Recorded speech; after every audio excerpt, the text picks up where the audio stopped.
And welcome back, everyone. For the next 55 minutes, we're going to be having a panel discussion with Jan Holden and Bill Taylor and Janie Thompson, and we are going to be talking about spontaneous mediumship. I'm going to introduce Jan, who will then in turn introduce our other panel members when it becomes appropriate. So Jan Holden, former president of IANDS, who I got to know very well when I was working on the board. She's terrific. Researcher into near-death experiences since the mid-1980s, and is a professor at the University of North Texas in Denton. So if you would all please welcome Jan Holden and our panel. Thank you, Scott. Well, it's my pleasure to be here today and share with you one of the sort of discoveries that I made as an NDE researcher that I know is of great interest to some near-death experiencers and others. Interest to them because they experience it, and it's a phenomenon that hasn't, until recently, been really identified as a thing. And as happens in research, I had two experiences that kind of spurred me into inquiring into this phenomenon. And the first one was when, back when I was incoming president to IANDS and Bill was outgoing president, I interviewed him for a little article in our newsletter, Vital Signs. And in that interview, he told me about an experience he had that I now call a spontaneous mediumship experience. And it was really intriguing to me at the time, but it was kind of a one-off thing. And then some years later, probably, I don't know, maybe 5-6 years ago, Janie, that we met, and Janie came to talk to me about the after effects of her NDE, and a big after effect was this phenomenon that, again, I now call spontaneous mediumship experience. And it was the cumulative effect of both of those that inspired a colleague, Ryan Foster, who's now at Tarleton University, and I to do a study of this phenomenon. So essentially we surveyed near-death experiencers to just find out how many people have had this experience and see if we could identify any features of it or correlates to it, or just know a little bit more about it. So in our study, we mostly solicited participants from the IANDS local groups, which are all over the country. There are more than 50 of them, or actually around the world, but more than 50 just around the US. And we ended up with 89 near-death experiencers who responded. And our invitation was that the study was about spontaneous mediumship experiences, which we defined, and I'll tell you in a minute how we defined them. But we emphasized that we were interested in people both who had and had not had the experience to answer our survey so that we could compare near-death experiencers both with and without SMEs. So we defined it as an uninvited appearance of a deceased person asking the NDEer to convey a message to a living person. So here you are, an NDEer tooling along in life, and suddenly you are aware of the presence of a deceased person whom you may or may not know, asking you to convey a very specific message to a living person who, again, you may or may not know. And all of the challenges that you can imagine that can raise. So that's how we defined it. And what we found was that 15% of near-death experiencers said that they'd actually had this experience before their NDE.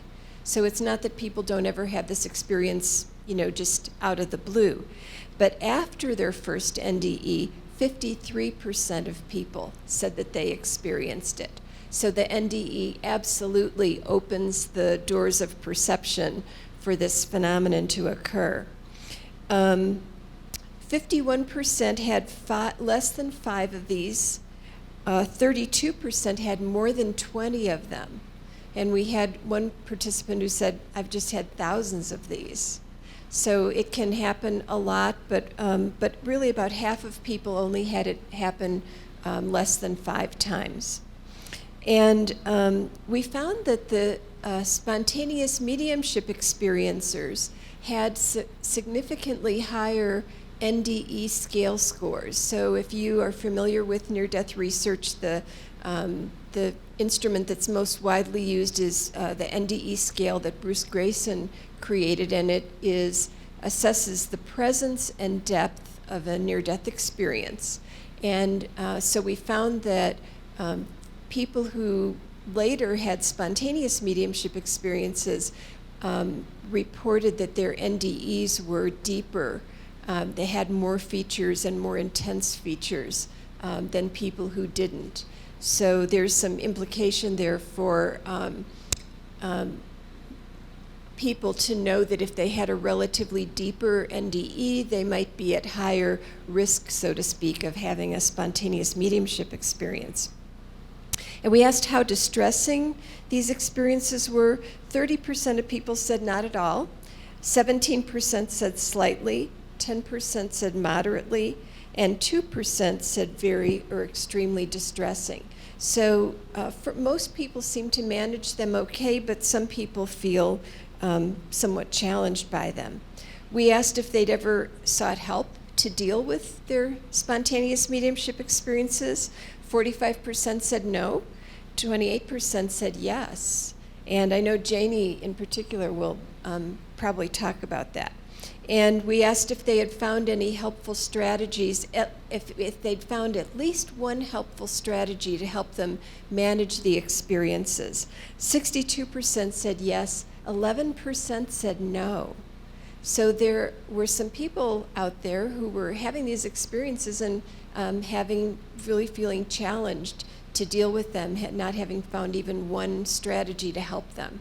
So I'm a professor of counseling. I'm interested in the counseling implications of transpersonal experiences, and clearly there are some people who may benefit from counseling if a counselor even knew what to suggest to help. So all that being said, just a little introduction to the phenomenon and a few things we know. We turn now to the really good stuff, which is Bill and Janie will talk about, first they're going to very concisely tell you who they were leading up to their NDE, concisely tell you the circumstances of their NDE, like in one sentence, like I went into cardiac arrest, and then in detail tell you their NDE itself and their after effects, with, of course, a particular focus on spontaneous mediumship experiences and any things they have to say about the experiences or suggestions for other NDEers and all that. So without further ado, here's Bill Taylor. Thank you. Thanks, Jan. Life before my NDE. Well, I was a computer person. Computer people don't have these things called mediumship experiences. So I'd had no real mystical experiences happening to me that I can recall of any consequence. The NDE, basically, yes, I had a cardiac arrest, and you just saw us 12% of cardiac arrest patients do have an NDE. The process of dying for me was like a sliding board rather than a proverbial tunnel, and I was trying to hold on, and life got weaker and weaker to hold on to keep myself here. And at one point, I could see that I was going down this sliding board, and there was a dark area that I was going to be going into, quite fearful of that, and yet as like water in a sieve, I could hold on no longer. I went down the sliding board, and my thought then was, it's out of my control now. Wherever I'm going, it's going to happen. So I go out the sliding board, down through the darkness, and instantly I'm out in space, and I'm looking back on the universe, and I can see all the stars in front of me. It seemed to be nothing behind me, and my exclamation, I don't know how we can exclaim, we don't have a physical form, but I exclaimed, I'm still alive, I'm still here, I can still see, I can still think, and yet before me is the universe. Shortly, the flood and the intensity of love that you feel on the other side, it just flows in. And it's probably the most common, characteristic of an NDE is this intense love feeling. Another exclamation soon followed. I was noticing as I'd look out on the universe, I could see threads connecting everything to everything else. And I noticed that there were threads connecting me to everything, and everything was also connected to me. I don't know what me was, but I could look out and see this. And I realized, my exclamation then was, so this is how it works. It's all so simple. And I could see that these threads weren't physical threads, but it was really energy. And later on, I call it now love energy. I call it the very fabric of the universe. And it's really shaped everything I do here, I always compare to that experience as to what's going on here, the reality of it. To me, that was the reality of existence is the other side. Well, let me talk a little bit about the SME that occurred to me. I was at church late one night. This was back in Maryland. It was a cold, icy night. There weren't too much ice on the roads, but it was still very cold. It was a late meeting, coming home maybe around 11 o'clock at night, and no traffic on the roads. And I came to an intersection, and there was a police car with a flashing light on, and I could see two cars off in the ditch. And I went over to the policeman and I said, gee, is there anything I can help with? No, there were two cars that were collided. There were three teenagers in a VW, and they were hit by a drunk driver who went through a red light, and they were all killed. And I pulled over and I stopped and just asked him, if you don't mind, I'm just going to pull over and say a prayer. So I pulled over, and as I'm saying a prayer or just wishing them to go to the light, they appeared. And this has happened before. The appearance to me seems to be up in this area. Usually it's the right side, a little high. And they appeared, they were in white dress. There were three of them. They were all together. One was sort of standing a little higher behind the two in front. And I could see them, but not with my eyes. It was like an image in your mind that they were there. And they're very clearly asking me to let their parents know that they're okay and that they send their love. And that was the first incidence of that. And it happened a number of times that they would appear. I didn't know who the parents were. I didn't know how to find out. And it was kind of disturbing, like Jan mentioned. It was upsetting as to, I had no idea, are these angels? Are they spirits? What's going on here? And it wasn't till another mystical event happened that I wake up one morning and on the nightstand is Omega Institute catalog. Do you know where Omega Institute is? It's up in Rhinebeck, New York. A lot of spiritual types of studies and presentations and things. So I didn't order this. How did this get here? And I open it up, and there's Sophie Burnham was teaching a course in angels. And it's like, I need to go there, because in my NDE, I'd never talked to another NDEer. This was very new to me. But in my NDE, I knew that I know a lot about angels. I don't know what I know, but I know something about them. So I went up to New York, took the class, and asked Sophie about this situation with the kids.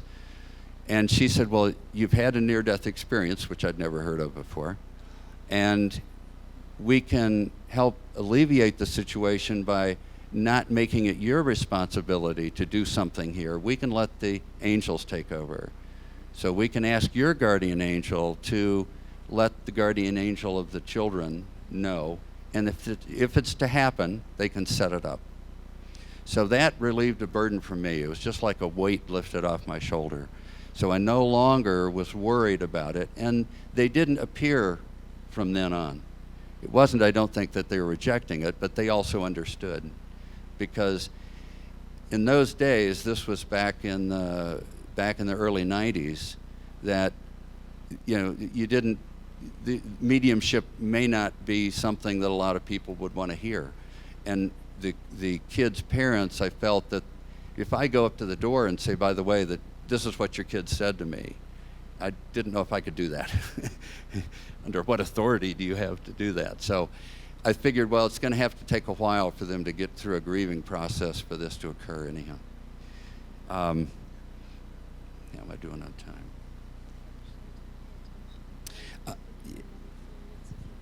Okay. Some other instances I might just briefly run through. My first IANDS conference was in 1993. And that conference had more serendipitous things occur to me, or that I encountered, than any other time in my life, I think. I found that when I was sitting in a conference or in a lecture, I would turn to the neighbor next to me, and I could somehow tell. I would say, have you had an NDE? And they would say yes or no, but I was finding I could tell a very high percentage of those who'd had an NDE, and I'd never met an NDEr before. And I didn't understand how I did this, and how did I know that they'd had an NDE? And when I was talking to one person in the hallway, and I couldn't tell just casual speech, if he'd had an NDE or not. And I asked him, and he had, but I figured, why couldn't I tell? He had sunglasses on, and I couldn't see his eyes. And I started paying attention to the fact there's so much communication in the eyes that I could tell if I was searching for it there, because I hadn't spoken with others. And I could tell if they were an experiencer, if they were a researcher, or if they were medical and so forth. A researcher was walking down the hall, and I said to her, I said, oh, you're a researcher? And she said yes, and later she asked me, how'd you know? I didn't really know how I knew. And later on in the conference, I realized it's not only the eyes, it's just the sound of the voice. It's not necessarily the words, but it's the way they might speak. And it's the way they walk, and it's the clothes they're wearing. It's just all these things together, but the eyes are so communicative as to what's going on in the past. Anyhow, that was one thing at the conference. Another, I was at the conference, and it was we were having lunch, and there was an older gentleman at our table, and he was there because he'd lost his wife, and he was grieving. And as he spoke, and as he said that, I was getting a message from his wife to tell him that she loved him and that she's okay. So I did this. I pretty much said to her, just silently, I said, you want me to tell him that? And she, yes, tell him that. So I said, I'm getting a message from your wife that she's okay and that she sends you her love. And he just broke down in tears. The first time this has ever happened to me. Another time at the conference, there was a man, I'm not sure who the speaker was, but the man stood up in the middle of the talk and said to the speaker, can you tell me how to commit suicide? I've been trying and I can't succeed. And when he said that, I mean, later on we determined he had schizophrenia. But when he said that, I got a pain in my heart. And I threw out to the universe, like, I need to talk to this guy. A couple of times we were together standing in line or something. It didn't seem to be the right time. But at the last talk of the conference, we were sitting like this with tables and chairs. It was standing room only. And the person next to me starts fidgeting and gets up and leaves. And the chair is now empty. Well, another man walks over and sat down. Well, I look over, it's Frank. It's this guy who stood up. And I thought, okay, here it is. So the talk ended, and I turned to him and I said, when you stood up and said that, I just want you to know that I got a pain in my heart, and I want to send you my love. And I really think that you should not consider suicide. And we talked just briefly, and then he got up and left. And a lady came in the room, and she came up to ask a question of the speaker. And she said, "You won't believe what happened to me when I came in the room. A man walked out, embraced me, and said, 'I just want to give you my love,' and then he left." So anyhow, it's just those kind of things. This process, this universe is working, and things happen serendipitously or whatever. It's just phenomenal. Yeah. So I'll pass the mic here. Thank you. Thank you, Bill. Hi, my name is Janie Thompson, and after my NDE, spontaneous mediumship experiences were probably the most distressing after effect. So I'm hoping by being here today I can help other NDEers. And we were talking before, there's such a stigma attached to mediumship, especially in our culture, and maybe hope to normalize it a little bit, if that's possible. Prior to my NDE, I was living a fast life. I was very career-oriented. I was money-oriented. I was a real estate agent, and I worked 7 days a week, 24 hours a day. I worked all the time, and I loved it. I liked the thrill of it. It felt good to me. I had a serious boyfriend who was also very involved in his career, so in that sense we were good for each other because we gave each other the space to make work number one. I grew up with Christian beliefs, which carried into adulthood for me, but that was always very much in the background of what was going on in my life. It wasn't a daily part of how I lived. I didn't have any type of history of spiritually transformative experiences, definitely no mediumship experiences. I did have some qualities of being an empath. They were muted, but I would say that oftentimes I would have a feeling about something, and I just thought it was maybe women's intuition. Nothing compared to what I have now, but there was that element there. My NDE was on August 22nd, 2008, coming up on my anniversary. I was 34 at the time.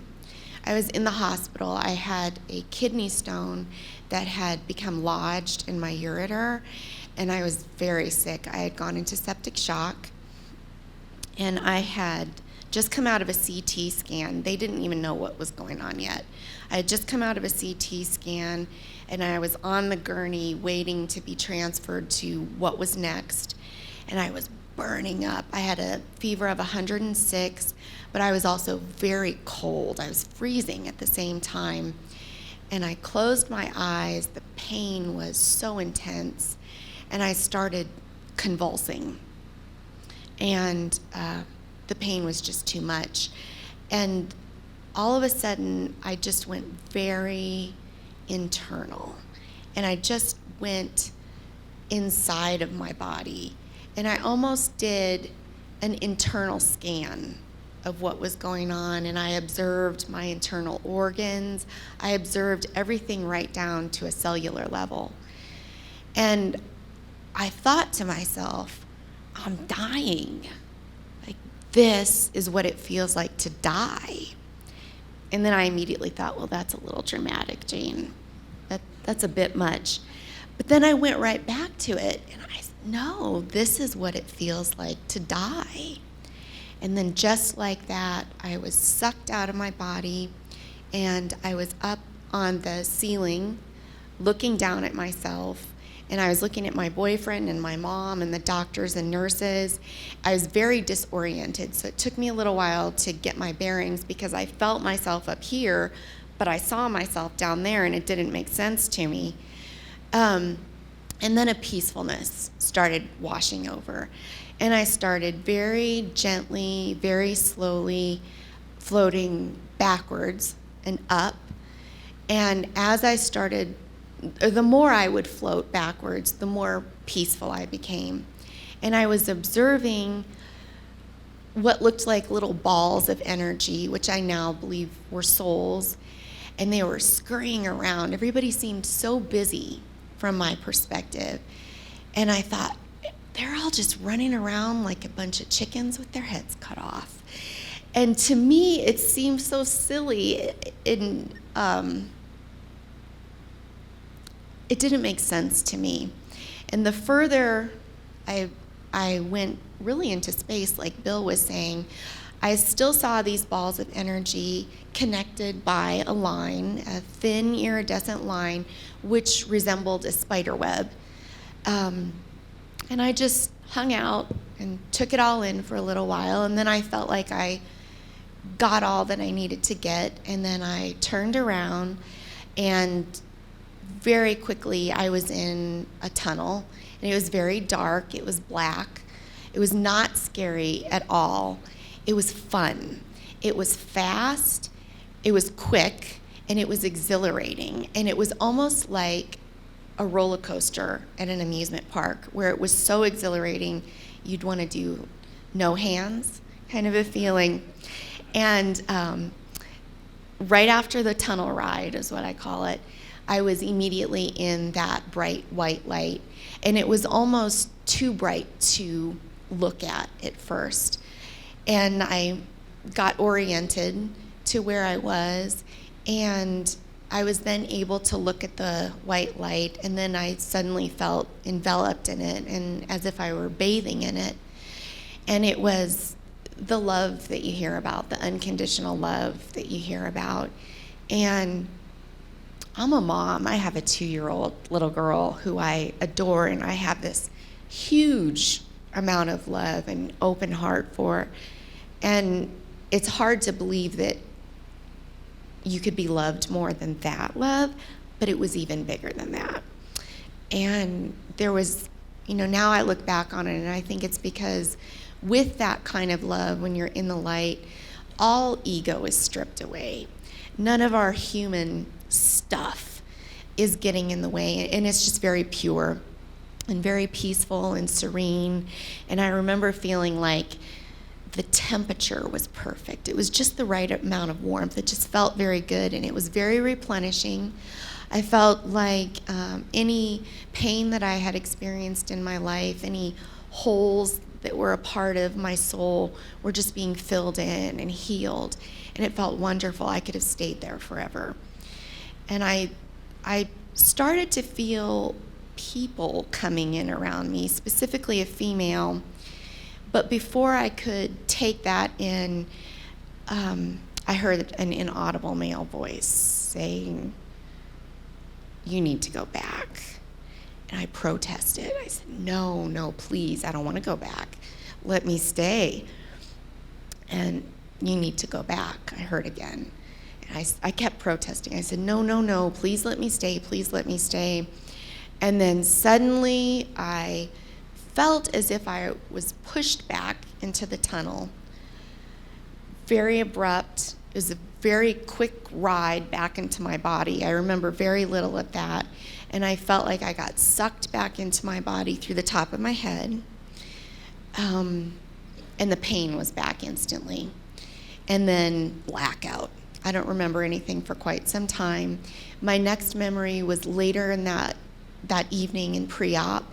And then I had a very brief out-of-body experience during surgery that evening where I just very quickly observed the procedure that they were doing and then black out again until the morning.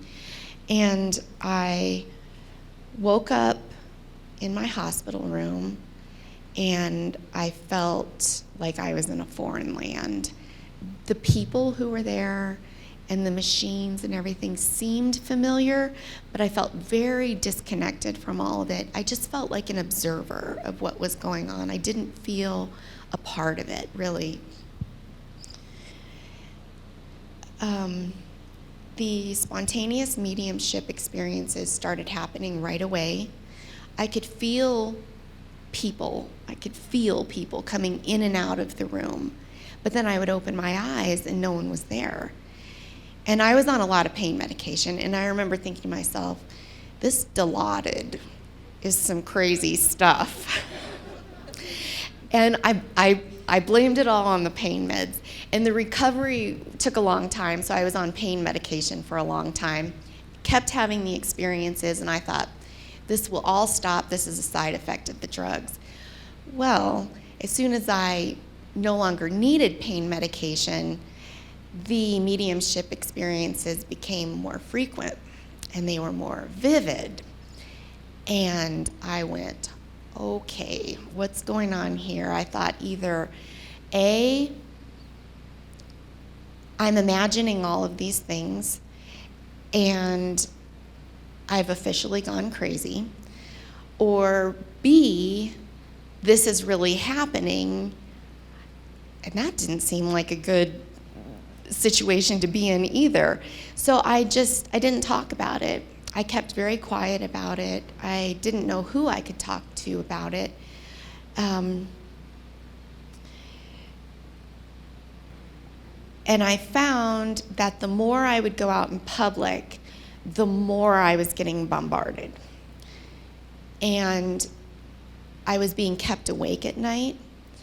I kept the light on all night for many years. I was very scared. I was scared. I felt like everywhere I went was haunted. I didn't know what was going on. And I found that being at home was quieter. That was the most quiet place I could be. So I stayed home for a couple of years. And it was hard.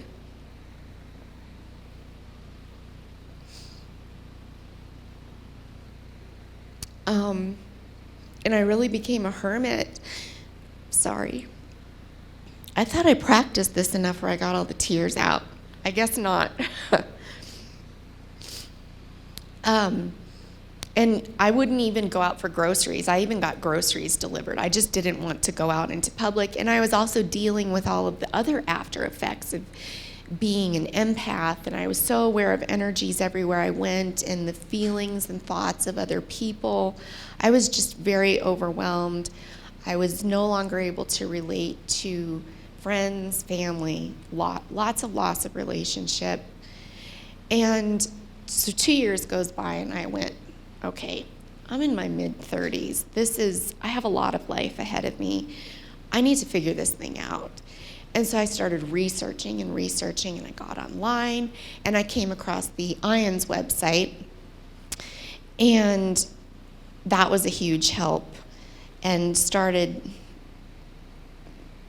giving me other areas to research. And it was at that point that I realized that I had an NDE. I didn't even know it was an NDE before that. And a series of events connected me with Dr. Holden. And I remember we had a meeting, and I was sitting there talking to her about all the after effects, and she helped me feel like I was normal, that I wasn't crazy. And I said, I can work on these. I can integrate all of this. The mediumship experiences, they've got to go. I don't want this anymore. I need my sleep. I'm tired. It's weird. I don't want it.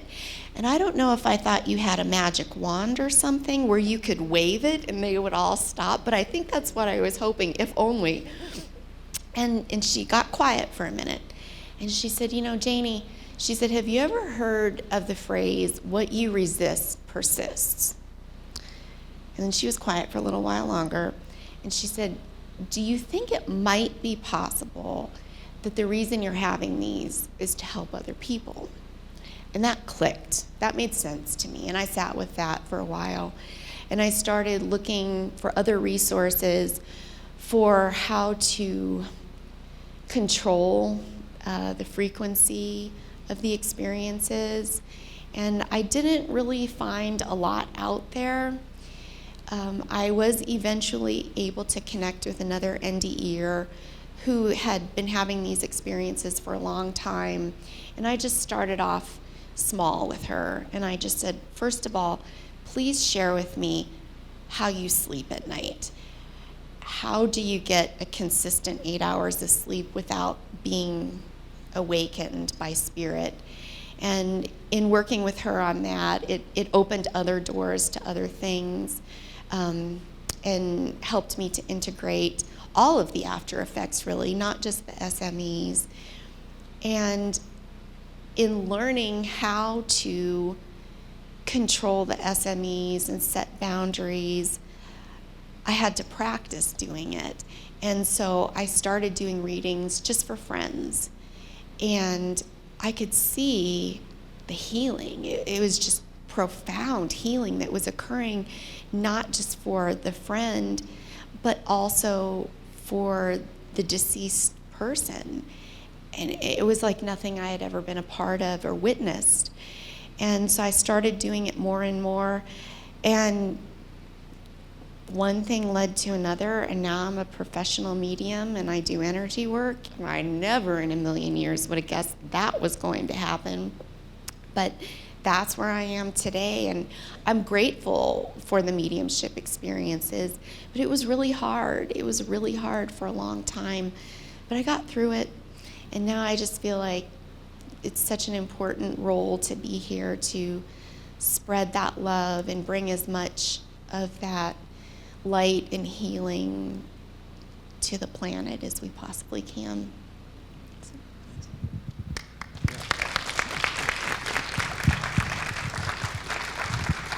Thanks. I was thinking about how you're now really into real estate. The real estate. And I've tried to think of something clever about computer turned mystic.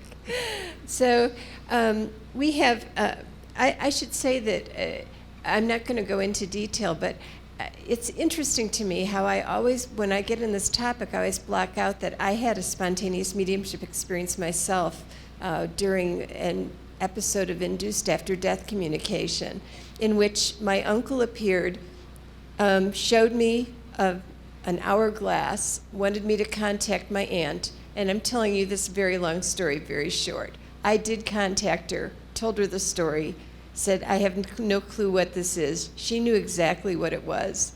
And she ended by saying, nothing you could have told me would convince me more that Ray is waiting for me. So when she passed, I called my cousin and we commiserated about this story and how comforting it was for us to know that they're together now. So we have about 5 minutes, I think, for questions, if any, or comments, or if anyone else wants to talk about mediumship experiences you've had, or just anything.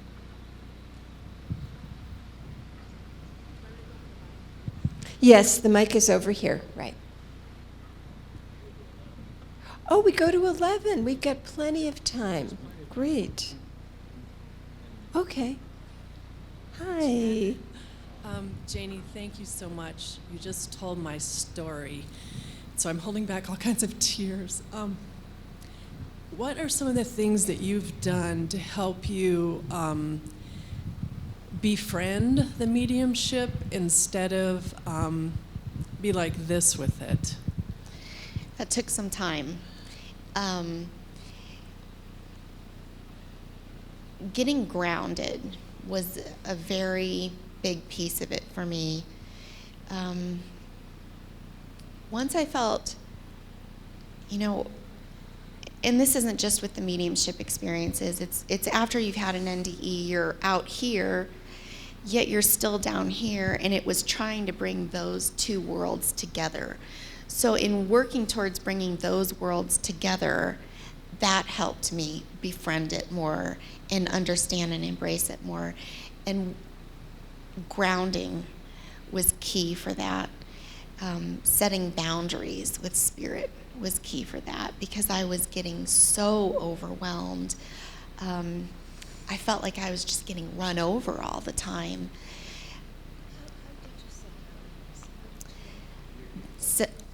Jan just asked, how did I set boundaries? And it took some time, and I found that when you do set the boundaries, you really have to mean them, because there is a little bit of a wow factor to the mediumship experiences, And part of you, even though you don't like them, you still don't want to miss out on anything. So there's some guilt that goes along with it, but getting to the point where I meant the boundaries that I was setting, and it was just really the same ways that you would set boundaries with a friend or family member. And to simplify it, the first boundaries I would set were in regard to sleeping, and I would say, hey guys, I'm here in the physical world. I need to sleep. I need 8 hours a night, or I'm not functioning, and I need you to leave me alone. I need you to leave me alone. When I wake up in the morning, you get 15 minutes. You all can do whatever you need to do. But when my head's on the pillow, I need you to leave me alone.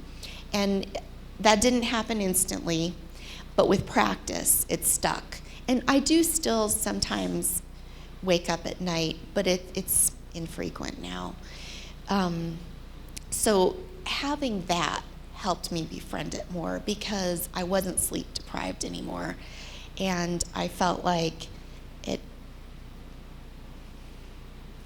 I felt more in control of my life in that regard. The other thing was I started doing a lot of energy work on myself, and I found a couple of healers that I really clicked with, and I went to them for energy work.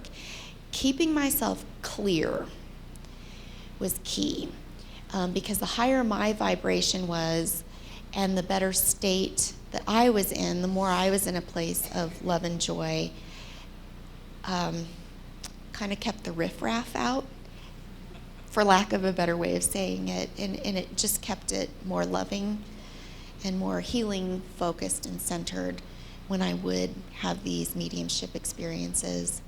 And then the grounding, when I would start floating out too much, I would start to resent that. And the more grounded I was, the more I was able to set the boundaries and say, nope, not right now. I'm trying to live life here. Does that answer your question? Yes, and so that from it being, it seems like there's a path that you've gone on from it being like, to now you're able to use it for service. Can you talk about how that, where you're, now it's a way to serve, so. It was probably the first 3/4 of that path were selfishly motivated, because I wanted to make sense of it, and I wanted to understand it and learn the language of spirit. And as I started to integrate this after effect, that was when I started seeing how it could be used to serve others and bring healing to others. So it was through experience in doing readings that helped get me along that way of, I felt like, and I still feel this way, every time I do a reading, that light comes through. That beautiful NDE light comes through, and people are experiencing that in a way that I don't think I can really put into words. And if I can help people experience even a small fraction of what I experienced in that light, I'm game. I want to do it. And so that's how that came about.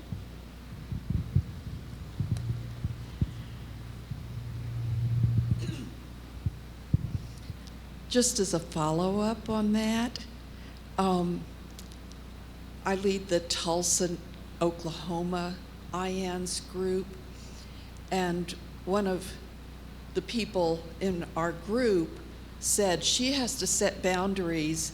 Like, she said people were showing up and sitting at her kitchen table during the day, it's like she didn't want them in her house and, hanging around. So she told them, do not come in my house. And she also has this practice or ministry, whatever you want to call it, of helping souls go over to the light. And she just made a statement that she wanted to do that, and that's when they all started showing up. So she told them, I only want to do it one day a week, and I'll meet you out in the field next to my house. Do not come in my house waiting for me to help you, you know. So you have to learn these things. Who's going to share with you? Who's going to tell you how to set boundaries, how to deal with these things? And a big part of the Tulsa IANDS group is having mediums speak and share with us, how did you learn to deal with your gifts? Whether you got it from a near-death experience or whether you were born with it. There's so many people that have these gifts, and how do we learn to deal with them? And then how did you develop it to become a professional? You know, a lot of them did go to Arthur Findlay College in England to take classes so that they can come back and say, I'm an evidential medium. But it's hard. Where do you get help in these sorts of things unless there's a spiritualist church in your city? Sometimes there are people there that can help you, but otherwise it's hard to know where to turn. So God bless you, dear. All of you, thank you. My question is related to a woman that I heard talk at an Esalen conference, Elizabeth Crone, who might have been here in the past, I don't know, had an NDE, and afterwards she had what you might call spontaneous mediumship, was where she would see tragedies happening before they happened. And they were usually, of course, in dreams, and they would really affect her. And she said it was the most frightening thing in her life, having this happen, when she would actually communicate in the dream with the person that was about, like in one case, an Air France flight about to go down. The woman told her name, her son's name, and she said, she begged Elizabeth Crone, take my son, because you're the only one that can get out of this. And of course, Elizabeth Crone couldn't. All she could do was open her eyes. She was wondering what she could do about this because it was so difficult. And I would love to hear what you might say to her about how she could turn it into a way of helping the world like you have. Is there some way of using this in a positive way?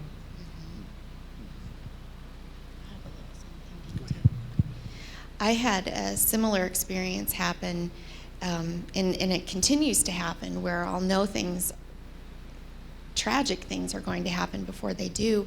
And about 9 months after my NDE, when I was in isolation, I knew that I just had a knowing that a friend of mine who I worked with, that his girlfriend was going to commit suicide. And I knew what she was going to wear. I knew the method that she was going to use. I knew where she was going to do it. And she did it the next day. And I did call him, and I kind of said, how's everything going? But I still didn't understand what was happening at that time. And that was very hard to think that maybe I could have done something for her. And so through that process, I learned that you have to evaluate each circumstance and determine, is this something I can do something about, or is this an emergency situation that I can handle tactfully and lovingly? And I eventually got to the point of, I can't save the world.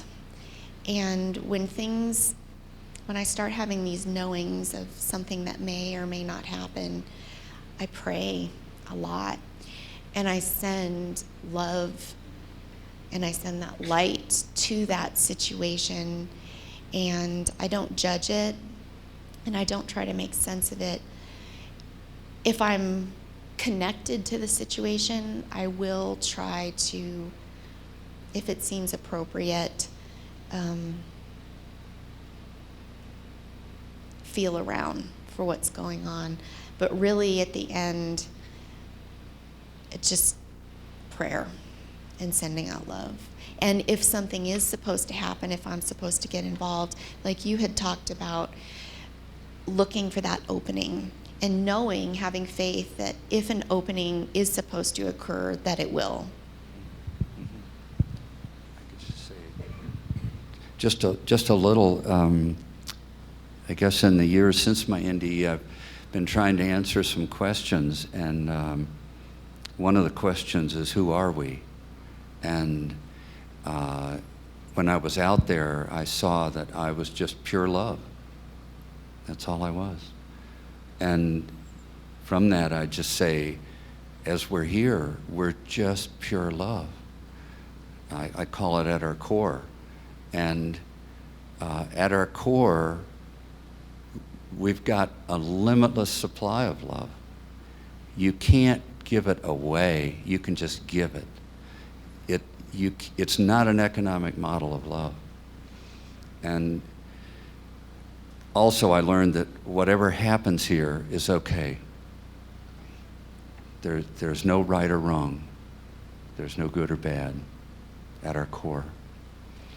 And even though these things are sad, at our core, it's perfect. It's just love.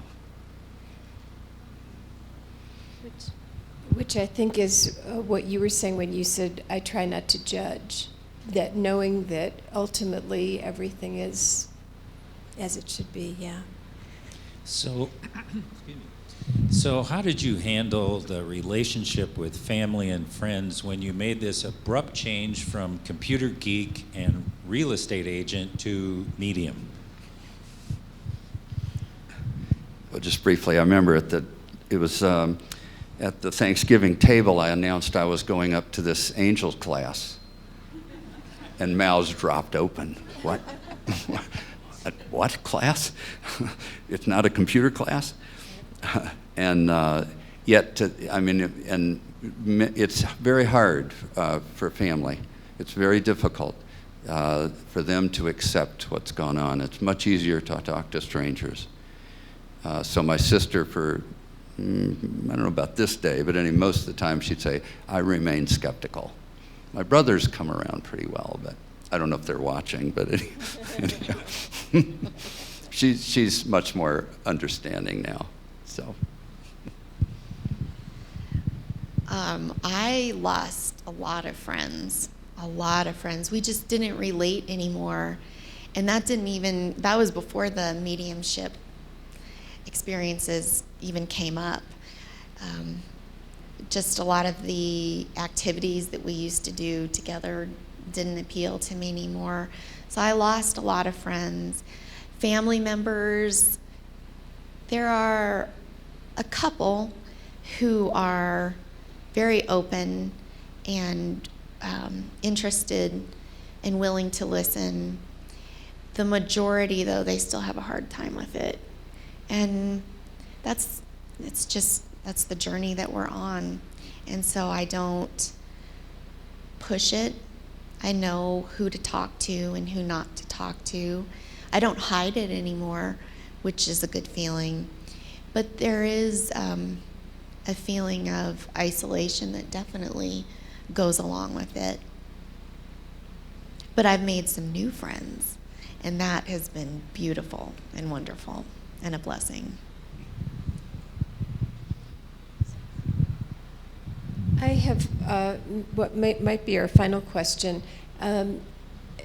You made a little reference to riff-raff, and yeah, and but kind of from a more neutral position, what have you learned about the nature of the spirit realm, and because one of the things that NDEs don't very much answer is the nature of existence once we're permanently physically dead, and then what happens. And so I'm just kind of interested to know what you've learned from your experiences in that regard. The nature of existence. Yeah. Well, we don't die. So I've found that, or I feel that your spirit, your soul, it's inextinguishable. It's forever. I'm not sure if it's been forever, but I use the metaphor of the ocean. It's the ocean of love, or God energy, or God. We drop from that ocean, and we just go back to the ocean. and we merge with all the other drops.